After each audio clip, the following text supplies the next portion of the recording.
Jadi malam ini adalah malam satu suro guys, dan gua lagi ada di Jogja pengen meliput peristiwa budaya malam satu suro. Saya sering mendengar, membaca gitu Kanjeng ya, bahwa malam satu suro itu adalah malam yang sakral. Mengapa malam satu suro disebut sebagai malam yang sakral? Kan suka viral tuh di TikTok saya gitu ya Pak. Weton tulang wangi itu apa maksudnya ya Pak? Saya penasaran juga deh Pak. Makanya mubeng beteng ini kemudian membisu, ini bukan berarti bahwa membisu, tapi memang membisu itu dalam arti kata bahwa itu selama kurang lebih 2 jam keliling beteng tanpa alas kaki. Kalau yang berpakaian tradisional tidak menggunakan alas kaki, kemudian membisu. Ini bagaimana kita mendekatkan diri pada alam, berdoa kepada Tuhan. Jadi lebih banyak kita itu menggunakan rasa daripada menggunakan verbal.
Malam satu suro adalah malam sakral bagi masyarakat Jawa. Malam yang diyakini berbeda dengan malam-malam biasanya. Malam ini adalah malam yang sunyi, hening. Makanya kita disarankan untuk introspeksi diri. Maksudnya apa? Ya kita melihatlah apa yang telah kita perbuat selama setahun belakangan ini. Malam ini juga disarankan agar kita lebih banyak beribadah dan berdoa dengan maksud apa? Agar di tahun besok itu segala tindakan kita selalu dilindungi dan juga diridhoi oleh Yang Maha Kuasa. Makanya ada yang mengatakan di malam ini jangan lupa eling lan waspodo, yang artinya ingat dan waspada bahwa manusia di dunia ini penuh dengan godaan dan juga ujian. Jadi malam ini adalah malam satu suro guys, dan gua lagi ada di Jogja pengen meliput peristiwa budaya malam satu suro. Sebenarnya ada acara ritual apa aja sih di malam ini? Nah itulah yang nanti akan gue liput. Nah kalian bisa lihat sekarang gue lagi ada di pantai, tepatnya pantai selatan, deket pantai Parangkusumo. Seperti apa ritual malam satu suronya, nanti ikutin terus videonya sampai habis.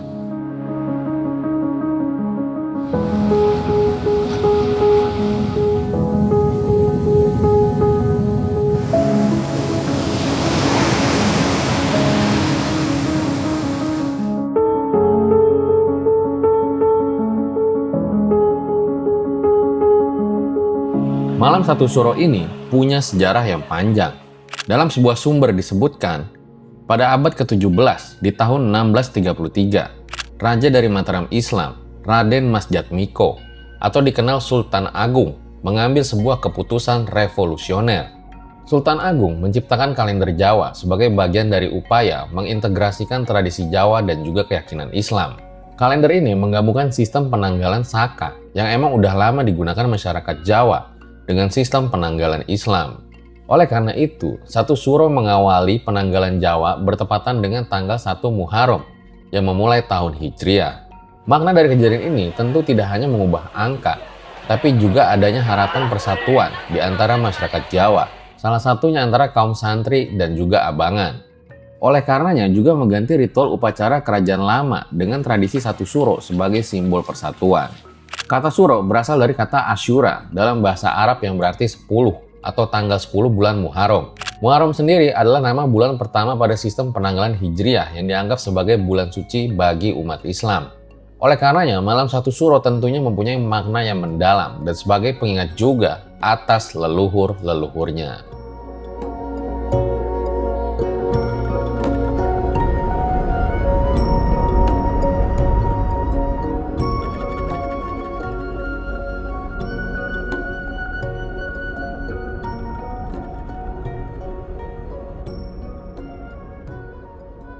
Jadi guys, malam ini gue lagi OTW untuk ngeliput acara budaya ritual malam satu suro. Dimana diyakini malam satu suro adalah malam yang berbeda dengan malam-malam lainnya. Nah sebenarnya ada apa sih di balik malam satu suro? Kita akan kupas tuntas karena nanti gue juga akan wawancara salah satu ketua paguyuban Abdi Dalem Yogyakarta ya nanti. Rencananya selain gue juga ikut ritual-ritual yang ada di malam satu suro untuk menggambarkan sebenarnya fenomena apa sih yang ada kegiatan selama malam satu suro itu.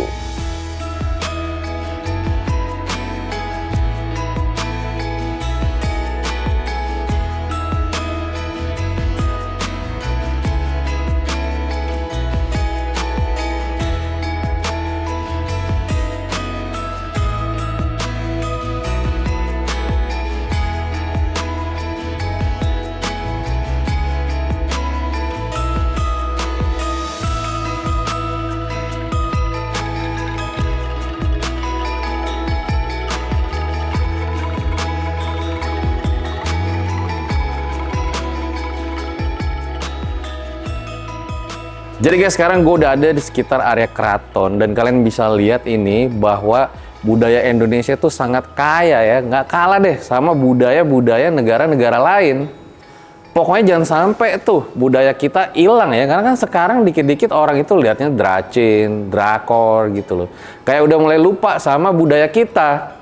Pokoknya jangan sampai budaya kita hilang, maju terus budaya Indonesia.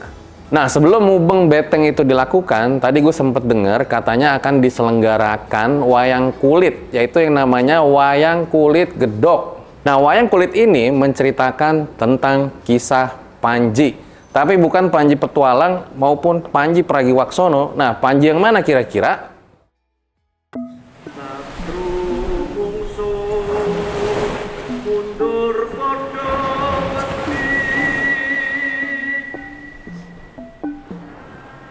Mengisahkan upaya penyamaran Raden Panji dalam mencari syarat permintaan istrinya yang sedang mengandung, yaitu Sari Swara Renggani Jagat, yang terus dilakukan demi masa depan kerajaan Jenggala dan Kediri.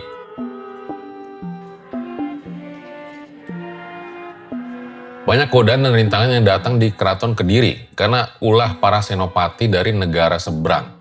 Mulai dari menghalangi upaya Raden Panji hingga memberanikan diri meminang Dewi Sekartaji. Atas kegigihan Raden Panji dalam upaya penyamarannya, syarat permintaan tersebut yang terpenuhi bersamaan dengan lahirnya bayi laki-laki yang dikandung Dewi Sekartaji. Adegan-adegan ini bisa dibaca sebagai ujian nafsu yang harus dihadapi sebelum memasuki tahun baru. Nah, biar makin valid dalam menggambarkan malam satu suro, kita akan wawancara dulu nih guys dengan Kanjeng Raden Tumenggung Kusumonegoro sebagai Ketua Paguyuban Abdi Dalem Yogyakarta. Yuk kita wawancara.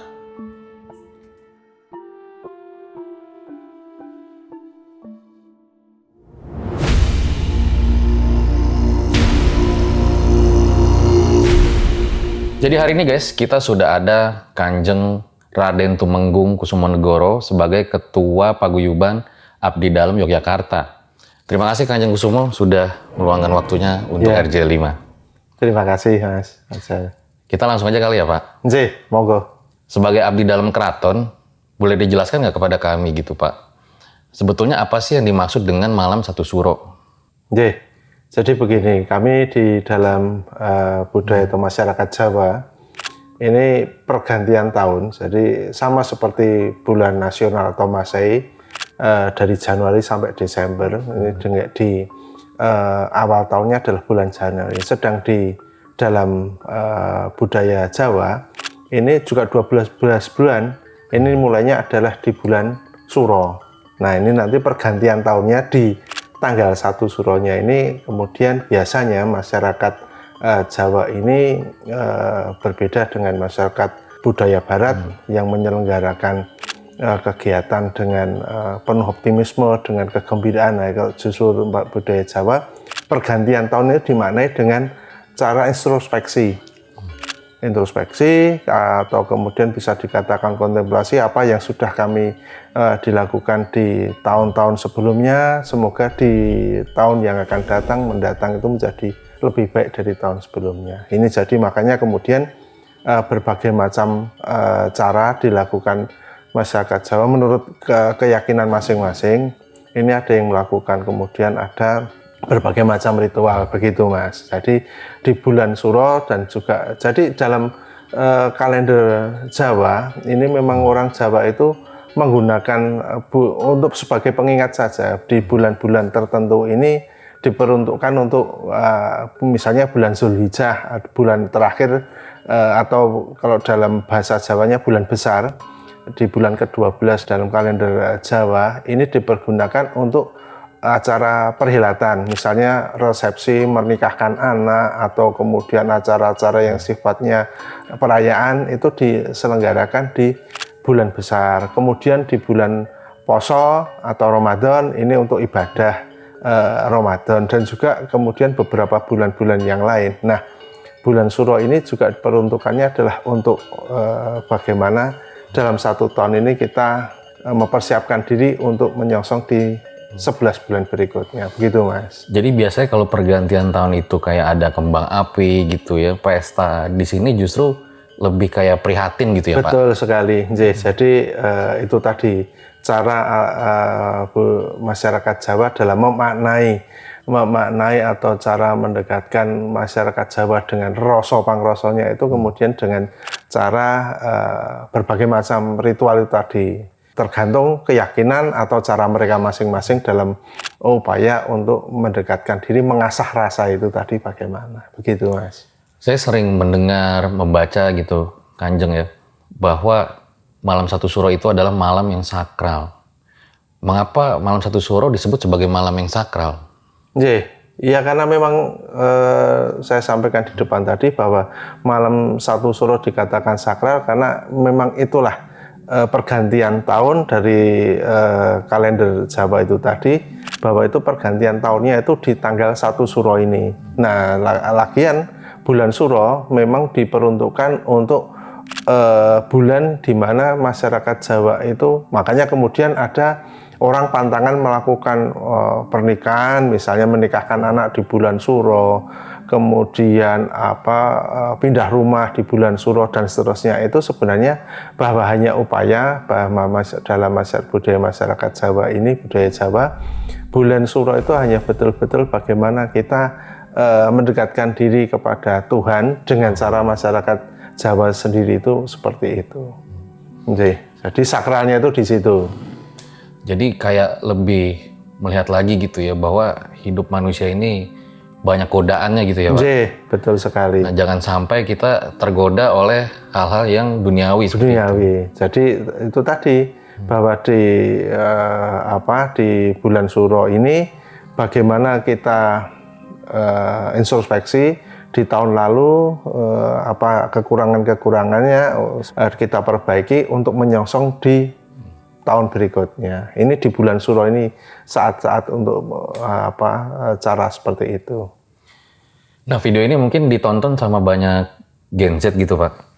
Mungkin boleh dijelaskan nggak sebenarnya sejarah malam satu Suro itu seperti apa sih Pak? Ya, kalau sejarah satu Suro ini kan saya sampaikan bahwa satu Suro ini kan sebenarnya juga kalau perlu Gen Z tahu, jadi dalam perhitungan kalender Jawa ini kan tidak semua bangsa itu kan memiliki penanggalan. Salah satunya Jawa, itu ada penanggalan atau kalender Jawa yang dulu dirumuskan oleh Sultan Agung Hanyokrokusumo yang bertahta di Kerajaan Mataram, Raja ketiga dinasti Mataram. Beliau bertahta tahun 1612 sampai beliau wafat di 1645. Nah, di tahun 1633 Masehi, beliau itu mengundang beberapa pakar untuk merumuskan bagaimana menyatukan antara kalender Saka dengan kalender Hijriah, di mana kalender Saka itu berpatokan dengan perputaran bumi pada matahari Samsiah, sedang Hijriah itu menggunakan Komariah, putaran bulan mengelilingi bumi. Nah, ini kemudian beliau gabungkan, ini menjadi kalender Jawa. Maka seringkali kalender Jawa ini berbeda dengan kalender Hijriah, walaupun menggabungkan tetapi seringkali berbeda. Seperti tahun sekarang ini, tahun 2026, 1 Muharram itu jatuhnya di hari Selasa 16 Juni, tetapi 1 Suronya jatuh di tanggal 17 Juni. Jadi 1 Muharram itu tidak selalu sama dengan 1 Suro. 1 Muharram tidak selalu sama dengan 1 Suro. Saya baru tahu juga tuh Pak, iya, beda gitu. Walaupun itu orang masyarakat biasanya sama gitu, tapi masing-masing memiliki perhitungan sendiri. Jawa itu memiliki perhitungan sendiri, itu tadi penggabungan antara Saka dengan Hijriah. Jadi, dan itu berlaku, perhitungan kalender Jawa ini berlaku periodenya 120 tahun, namanya Kurub.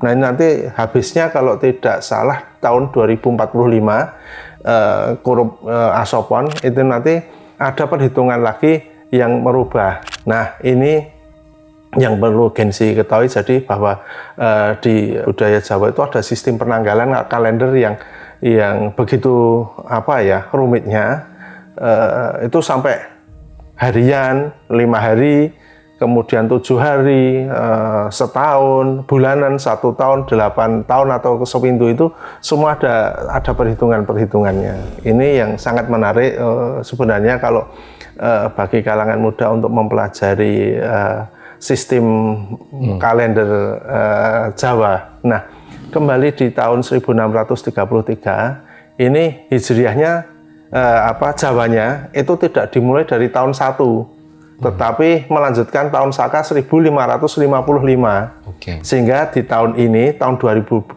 Masehi ini, di tahun Jawanya baru tahun 1960. Nah, ini yang berarti tahun berapa misalnya ada gitu, tidak dimulai dari tahun 1, tetapi dimulai melanjutkan penanggalan Saka 1555, itu sama dengan sekarang 1960, begitu. Makanya ada pepatah ya Pak, wong Jowo ojo ilang Jawane, gitu begitu. Ya. Nah, ini terkait pepatah itu Pak, kan suka viral tuh di TikTok saya gitu ya Pak. Weton tulang wangi itu apa maksudnya ya Pak? Saya penasaran juga deh Pak. Weton tulang wangi. Nah, ini saya juga malu baru dengar ini kalau disebut-sebutin tuh kayak ada Rabu Pahing. Oh iya, kalau itu kan saya sampaikan ada Saptoworo dan Poncoworo. Poncoworo ini perhitungan 5 hari. Ini kan ada Pahing, Pon, Wage, Kliwon, Legi. Terus kalau hari Senin sampai Ahad. Nah, ini kalau digabungkan, ini kan nanti kembali lagi, itu perhitungannya itu 35 hari. 35 hari dalam kalender Jawa dinamakan selapan. Ya, itu nanti kalau kita telah lebih lanjut, ini nanti untuk melihat watak seseorang, bayi lahir di hari Sabtu Pahing, itu nanti jam berapa, itu wataknya seperti ini itu ada semua itu di kalender di Primbon Jawa ada perhitungan seperti itu. Di bulan ini, tanggal ini, gempa, misalnya gempa di jam ini pada bulan ini nanti akan ada apa gitu, itu kayak prediksi gitu ya Pak? Iya, prediksi. Tapi ya semua ya hanya karena ngilmu titen itu berdasarkan pengamatan, kalau gempa atau peristiwa ini terjadi di tanggal ini jam sekian itu biasanya seperti ini. Iya. Nah, bahkan baju jatuh dari cantelan baju tidak ada apa-apa kok jatuh, itu jam berapa itu ada perhitungannya sendiri di Primbon itu. Jadi mungkin sebenarnya bukan mistis ya, tapi lebih ke bahasa simbolik gitu. Bahasa simbolis, betul. Wong Jawa itu nggone rasa. Nah, maka kemudian untuk menajamkan rasa itu biasanya dilakukan di bulan Suro ini, bagaimana kita mengasah rasa itu agar rasa kepedulian kita kepada sesama itu menjadi lebih tajam. Kita merasa menjadi empati kepada sesama, ada rasa ini jadi tidak perlu misalnya ada orang yang kekurangan atau menderita, tidak usah orang itu minta tolong, tapi kalau kita merasa kita sudah kita kemudian membantu menolong. Jadi tidak perlu dengan kata-kata verbal, tetapi cukup dengan hati. Makanya mubeng beteng ini kemudian membisu, ini bukan berarti bahwa membisu, tapi memang membisu itu dalam arti kata bahwa itu selama kurang lebih 2 jam keliling beteng tanpa alas kaki. Kalau yang berpakaian tradisional tidak menggunakan alas kaki, kemudian membisu, ini bagaimana kita mendekatkan diri pada alam, berdoa kepada Tuhan. Jadi lebih banyak kita itu menggunakan rasa daripada menggunakan verbal.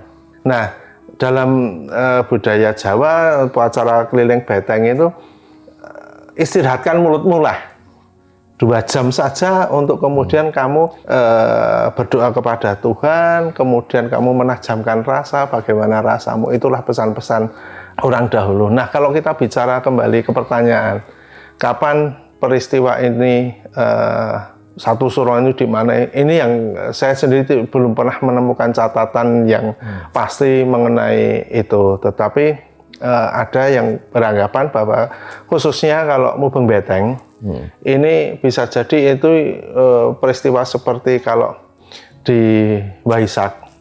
Ini kan ada masyarakat rekan-rekan atau saudara-saudara kita agama Buddha. Ini kan ada prosesi namanya pradaksina, mengelilingi candi. Nah, ini upacara mubeng beteng itu kemudian dimaknai seperti itu. Nah, jadi memang kalau memang tapi sekali lagi saya hanya menemukan satu tulisan itu, tetapi ada pula yang kemudian itu penggambaran seperti kalau umat muslim tawaf mengelilingi Ka'bah. Ini sama.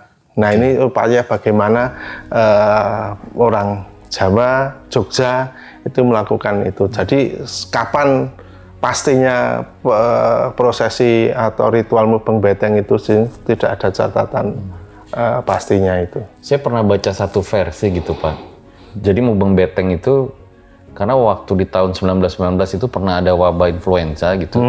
Nah, terus akhirnya dilakukanlah tuh memutari benteng keraton itu ya. Kalau itu bukan dalam rangka satu suro. Oh, beda ya? Beda. Kalau itu prosesi adalah kirap. Jadi Keraton Jogja ini kan kelanjutan dari Keraton Mataram.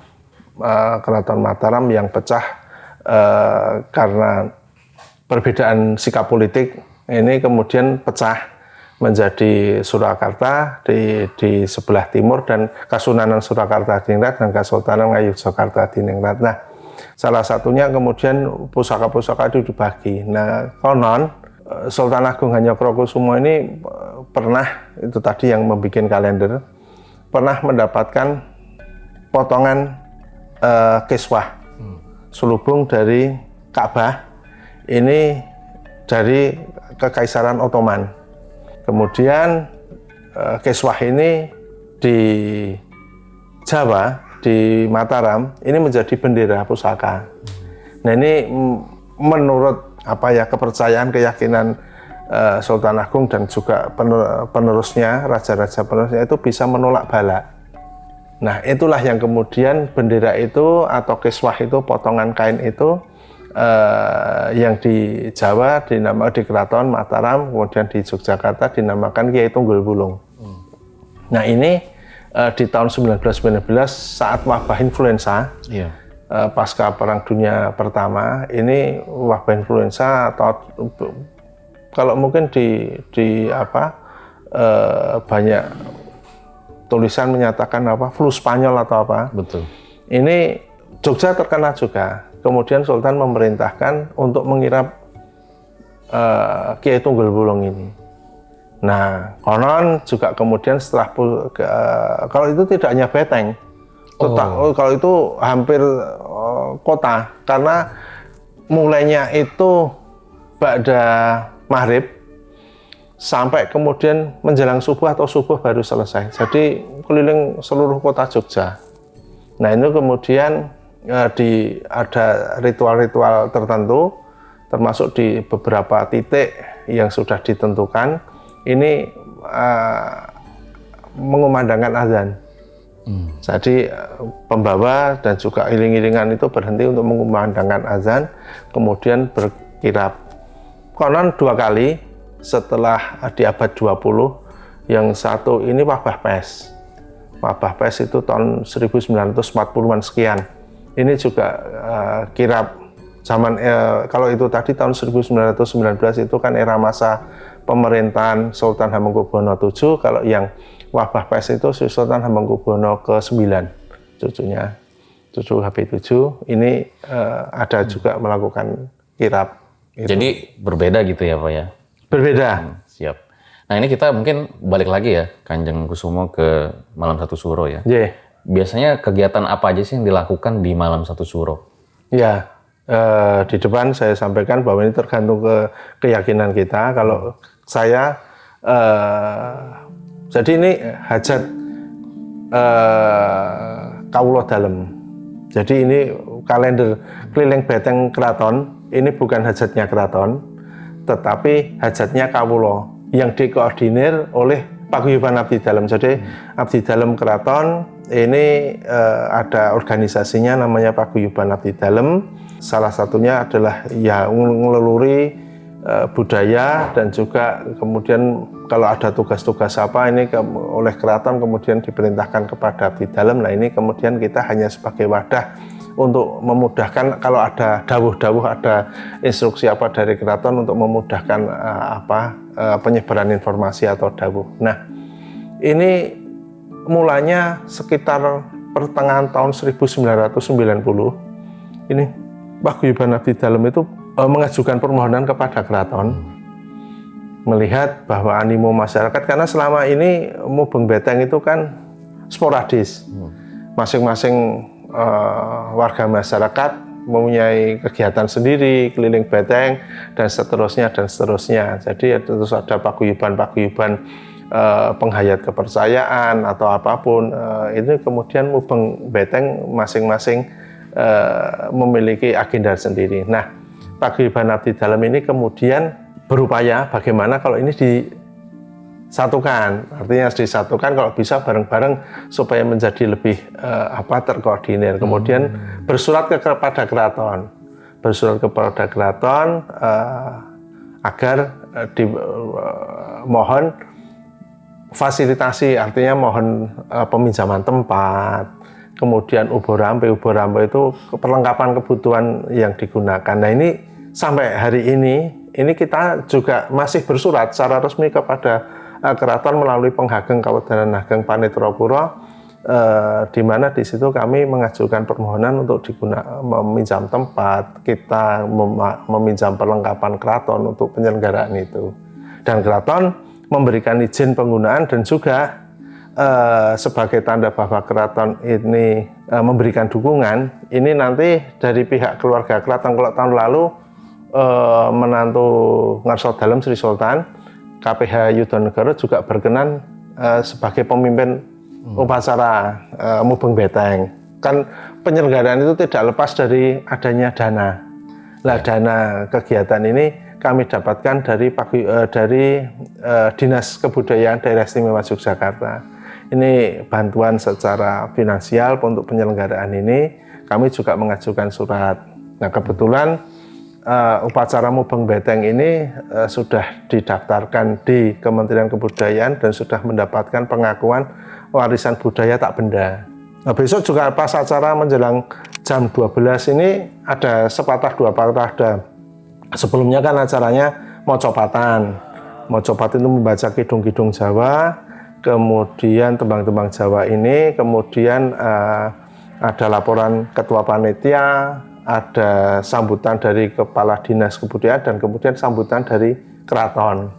Nah ini baru setelah itu pemberangkatan peserta mubeng beteng. Ini yang dilakukan oleh Kawula Dalem, hajat Kawula Dalem di lingkungan beteng. Tapi di lain tempat banyak masyarakat itu yang menggunakan caranya masing-masing. Ada yang berendam di pertemuan dua sungai atau tempuran. Itu ada yang kemudian di tempat-tempat misalnya berdoa di makam tokoh-tokoh yang dia percayai. Tokoh-tokoh misalnya di makam raja-raja di Imogiri atau di makam raja juga di Kota Gede. Mungkin kemudian mereka di pantai Parangkusumo. Ada yang masuk ke gua misalnya di Gua Langsing. Itu sekali lagi tergantung keyakinan atau kemantapan hati masing-masing pelakunya. Begitu, Mas. Dalam Mubeng Beteng itu kan banyak makna filosofis gitu ya. Iya. Boleh dijelaskan nggak? Kenapa sih nggak boleh pakai alas kaki gitu? Ya, sedikit tadi sudah saya sampaikan tidak boleh alas kaki itu sebenarnya ya bagaimana cara kita mendekatkan diri pada alam. Bahwa di mana bumi dipijak, di mana langit dijunjung itu kan upaya kita untuk mendekatkan. Nah, sebenarnya kalau maknanya ini tergantung pemaknaan masing-masing orang itu sendiri-sendiri. Tapi bagi saya pribadi, Mubeng Beteng itu kan begini, bahwa kita manusia ini kan memiliki benteng akhlak, benteng akidah. Ini yang harus kita jaga. Ini yang harus kita jaga, kita selalu agar apa? Bahwa kita hidup ini jangan sampai benteng kita itu rusak. Benteng kita, benteng keimanan kita, benteng benteng norma-norma kita hidup di masyarakat itu senantiasa kita jaga. Ini bagi saya seperti itu. Tapi sekali lagi ini kembali ke masyarakat memaknai itu bagaimana. Saya kembali tadi tidak ada makna itu atau makna filosofi itu harus seperti ini sama, tidak. Tapi masing-masing orang kita kembali. Tapi bagi saya bahwa ini simbol bahwa kita itu memiliki benteng menjaga diri kita dari hal-hal yang merugikan atau merusak atau hal-hal yang tidak baik. Ini harus selalu kita jaga, kita perbaiki. Begitu. Iya Pak ya, karena memang manusia itu yang paling gawat tuh godaannya begitu. Betul. Ya. Nah ketika dia kalah terhadap godaannya, nah disitulah ya. Iya, nah makanya kemudian bagaimana kita menjaga itu dengan cara Mubeng Beteng, lalu kemudian di situ kita berdoa ini mengasah rasa itu tadi, mengasah mengising budi itu tadi. Berarti kalau misalnya nanti saya boleh ikut Kanjeng Kusumo, berarti harus nyeker juga ya? Iya enggak juga. Kalau pengidap maaf ya. Ada pengidap sakit tertentu yang tidak bisa ya kami. Jadi artinya bahwa kita itu tidak kemudian kaku harus seperti ini, seperti tidak. Hanya itu tadi bahwa etika itu harus kita kedepankan. Ini karena ini prosesi ritual adat, ini ya sebaiknya kita berpakaian yang sopan. Sopan itu bagaimana? Ya kita berpakaian, masuk kita ritual sopan pakai celana pendek, nah itu yang kurang menghargai sebagai sebuah ritual budaya. Nah kalau untuk urusan alas kaki, bagi beberapa pendeta mungkin diabetes atau apa kan jalan dengan tanpa alas kaki membahayakan, kita persilahkan untuk menggunakan. Tapi sekali lagi kan besok ada susunan urutan. Iya. Nah ini kalau yang berpakaian bebas seperti misalnya mas-mas ini mau ikut mau menggunakan itu ya nanti tidak di bagian depan karena bagian depan itu hanya yang berpakaian tradisional gaya Jogja peranaan itu. Tapi kalau yang di belakang mau berpakaian pantalon atau pakaian hem, kaos, t-shirt, silahkan. Nah dalam proses Mubeng Beteng itu kan ada juga cucuk lampa ya, orang-orang yang berada di barisan paling depan. Iya, paling depan itu barisan bendera merah putih. Itu satu orang pembawa bendera merah putih paling depan. Ada makna atau peran khususnya nggak sih orang-orang yang di depan itu? Ya kalau bendera merah putih jelas bahwa ini kan kita hidup di Negara Kesatuan Republik Indonesia di mana Yogyakarta ini sebagai pendukung berdirinya NKRI ini sampai sekarang pun kita masih jadi bendera merah putih memang harus di depan. Kemudian di belakangnya itu nanti cucuk lamah mungkin ada keluarga keraton yang saya sampaikan tadi kalau tahun lalu adalah Kanjeng Pangeran Haryayudhanegara menantu kelima Sultan Putri Garwo Putri kelima Sultan Gusti Kanjeng Ratu Bendoro. Kemudian di belakangnya itu ada 19 bendera. 19 bendera yang nanti dibawa juga oleh 13 bendera. Ini dibawa oleh rekan-rekan prajurit keraton, tetapi jangan dibayangkan nanti prajurit keraton menggunakan kostum prajurit, tidak. Pakaiannya juga sama seperti yang lain, pakai peranaan, baju peranaan Gagrak Ngayogyakarta. Lalu ada 6 bendera dari paguyuban provinsi dan 4 kabupaten 1 kota di Jogja. Ini kan masing-masing memiliki bendera. Bantul sendiri, Sleman, Gunung Kidul, kota maupun Kulon Progo itu punya bendera masing-masing. Ini dibawa oleh rekan-rekan dari namanya sekber keistimewaan itu dulu ada, itu nanti yang membawa mereka. Jadi memang punya makna tersendiri gitu. Betul. Ya Pak? Soalnya kalau saya suka lihat bendera begitu Pak, saya jadi keingetan konser itu Pak. Biasanya kan pada bawa bendera Slang Maiwan Vals. Oh ya. Beda ini berarti Pak? Beda. Ya. Ini pakai tombak, terus nanti tombaknya diikat bendera itu. Jadi yang untuk mengikat bendera itu adalah tombak. Nah di Malam Satu Suro kita juga sering mendengar kayak ada pantangan-pantangan gitu. Sebenarnya pantangan itu ada apa enggak sih gitu Pak? Dan bagaimana kita memaknai hal tersebut? Orang Jawa menggunakan bulan tertentu itu sebagai untuk memudahkan. Menurut saya cara memudahkan masyarakat untuk setiap bulannya itu ada peruntukannya. Nah bulan Suro ini peruntukannya memang untuk berprihatin, untuk berdoa dan seterusnya, bukan untuk sifatnya pesta resepsi dan seterusnya. Itu di bulan Suro. Kalau untuk saling memaafkan itu justru tidak di bulan Syawal, tetapi di bulan Sya'ban atau Ruwah. Makanya kemudian kita ziarah kubur itu kan 1 bulan sebelum bulan Ramadan. Nah ini cara kita kemudian berdoa, mendoakan leluhur kita, orang tua kita yang sudah meninggal atau siapapun pendahulu-pendahulu kita. Ini cara di bulan Sya'ban atau Ruwah. Nah ini di bulan Suro ini sebagai cara kita untuk mendekatkan diri kepada Tuhan, lebih mendekatkan diri dengan cara atau budaya Jawa itu. Ini juga saya penasaran sih, pengen nanya sama Kanjeng Kusumo ya, sebagai abdi dalam keraton gitu, ada nggak sih pusaka yang paling nggak bisa dilupain gitu? Misalnya seperti apa itu? Satu aja yang pengen dibagikan gitu, ini pusaka dulunya dipakai untuk apa gitu. Jadi pusaka-pusaka di keraton ini dipusakakan itu karena memiliki sejarah panjang. Masing-masing pusaka itu memiliki sejarah panjang sebagai bahwa ini dulu sebagai pengingat raja setelahnya, bahwa ini salah satu alat mendukung berdirinya kesultanan atau melestarikan kesultanan. Nah ini bisa jadi pusaka sebelumnya, misalnya Kiai Pleret itu tombak. Ini kan sudah ada sejak zaman Mataram atau bahkan Kerajaan Pajang yang konon menurut cerita di Kedopra atau dalam Babat Tanah Jawi ini dipergunakan oleh Danang Sutawijaya yang nantinya menjadi raja pertama Mataram, Panembahan Senopati untuk menghabisi Arya Penangsang.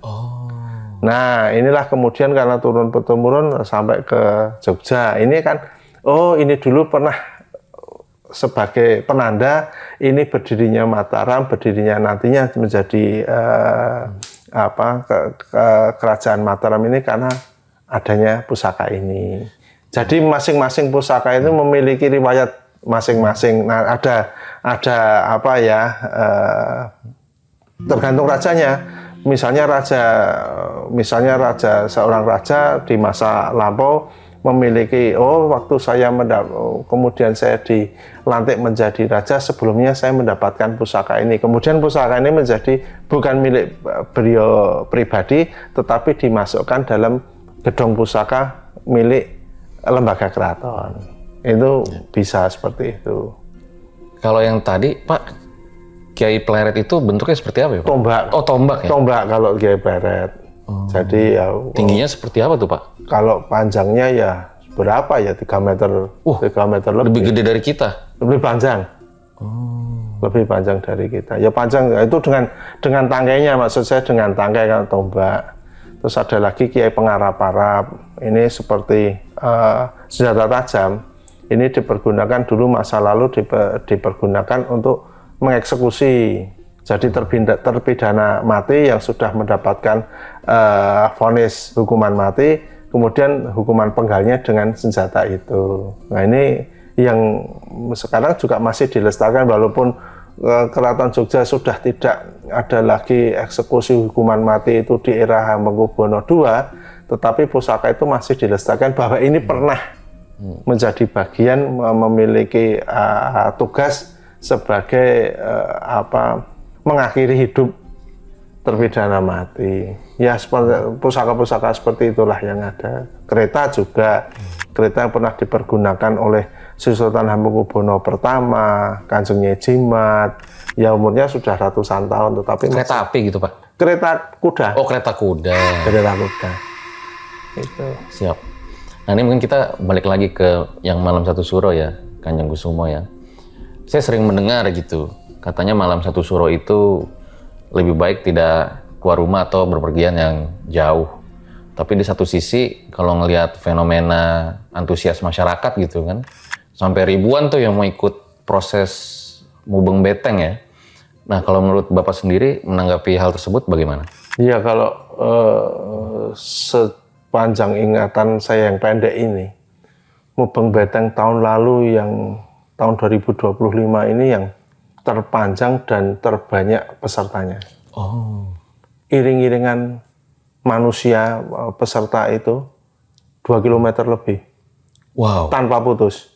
Ini luar biasa. Jadi kalau dimaksudkan, kalau kami prediksikan kalau tahun ini ya sekitar 4.000 hingga 5.000. Kalau tahun lalu puluhan ribu betul. Wah, nggak sabar nih untuk ikut segera pas Malam Satu Suro yang pengen lihat di lapangan tuh nanti seperti apa. Iya. Makasih banyak Kanjeng Kusumo ya sudah meluangkan waktu dan memberikan pengetahuannya kepada kita semua. Sehat selalu ya Kanjeng. Iya. Oke guys, langsung aja nih kita siap-siap ke acara Malam Satu Suronya.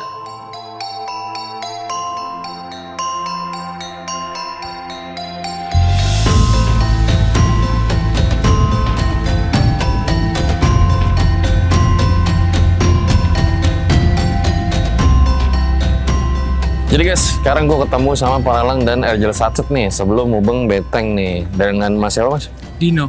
Mas Dino. Iya. Mbak Retno. Mbak Retno. Dari mana nih kalian berdua?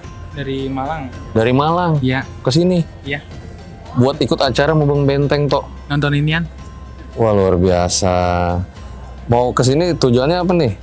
Nyari jodoh. Udah dapet jodoh. Oh udah dapet bukan ya? Udah dapet jodohnya katanya Pak? Ya, alhamdulillah. Alhamdulillah. Oke, coba nanti ikutin terus nih videonya.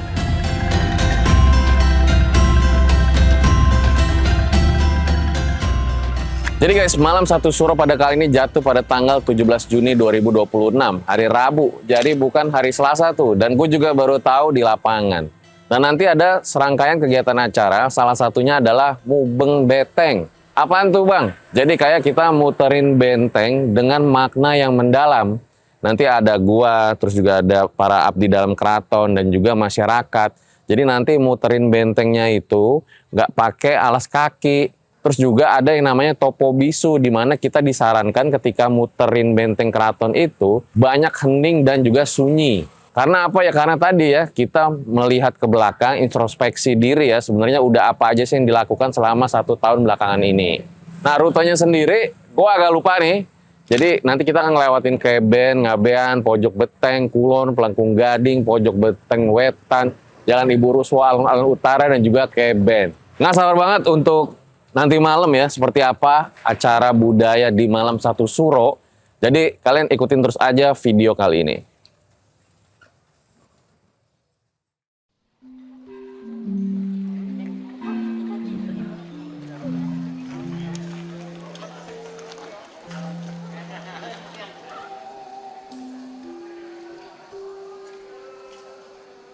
Tan kanyono memalon nekani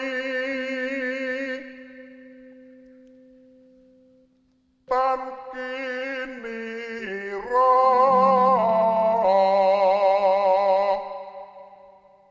nanging iku nyata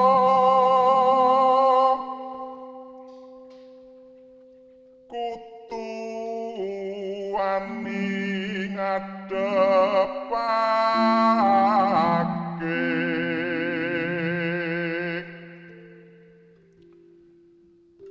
kanthi lambaran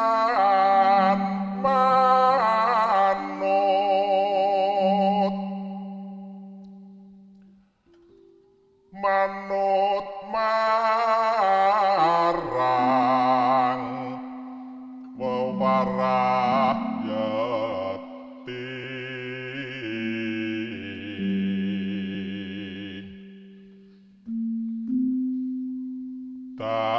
tatan gugu priyangga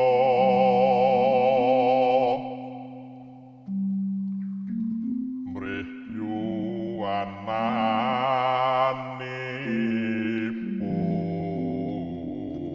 yuwananipun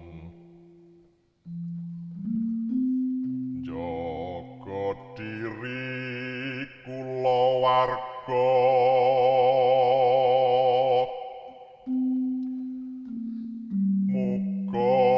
muga-muga enggal sirna suker sakit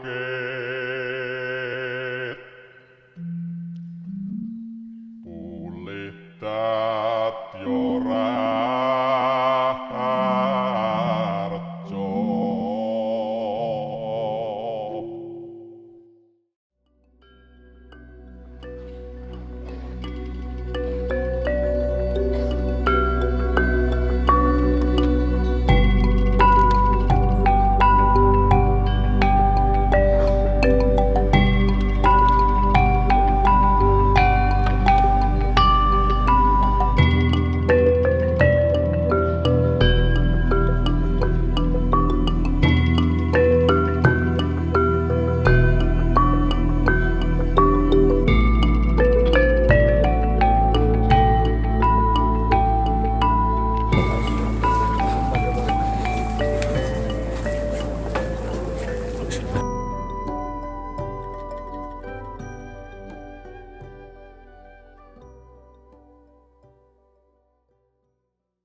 Ya, jadi guys, akhirnya sampai juga gue di sini ya setelah tadi melaksanakan mubeng beteng ya. Dan ketika tadi di jalan itu melaksanakan topo bisu dalam artian diam gitu. Nah, gue sadar bahwa di tengah pikiran kita yang suka ruwet gitu, orang Jawa zaman dulu ternyata ngajarin diam dulu gitu loh. Jangan banyak gegabah gitu, jangan banyak tingkah, diam dulu lah gitu. Nah, gue juga penasaran nih sama yang lain gitu ya. Yang tadi melaksanakan proses mubeng benteng gitu. Sebenarnya apa sih yang dirasain gitu ya? Langsung aja kita wawancara nih guys.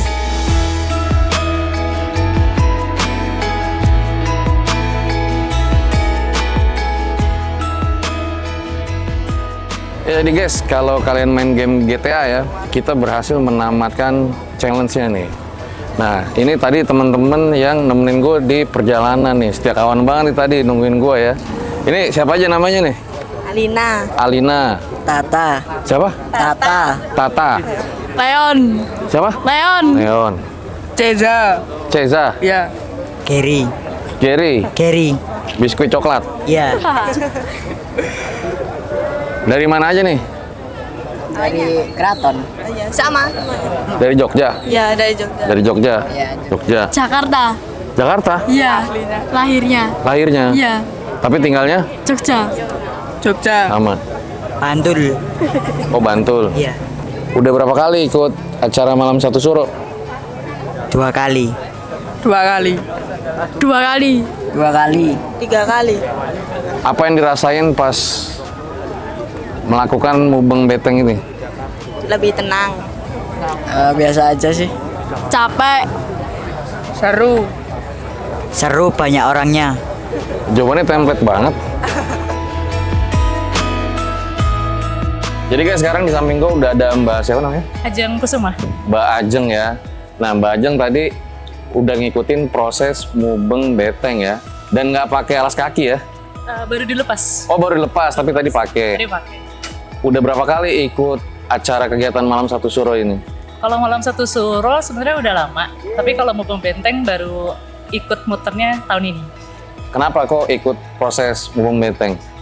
Pertama, melestarikan budaya. Kedua, jadi dokumentasi juga tadi. Oh, jadi dokumentasi. Iya. Apa yang dirasain pas tadi melakukan topo bisu? Kerasanya mungkin ketika kita ngelihat petanya itu kayak jauh banget. Tapi ketika dijalankan ternyata nggak seberat itu gitu.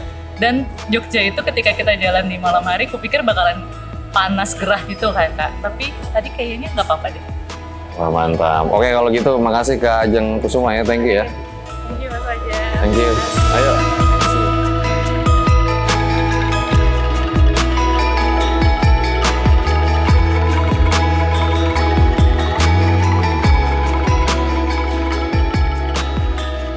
Sekarang udah sama Mbak Hira. Mbak Hira udah berapa kali ikut acara malam satu suro ini?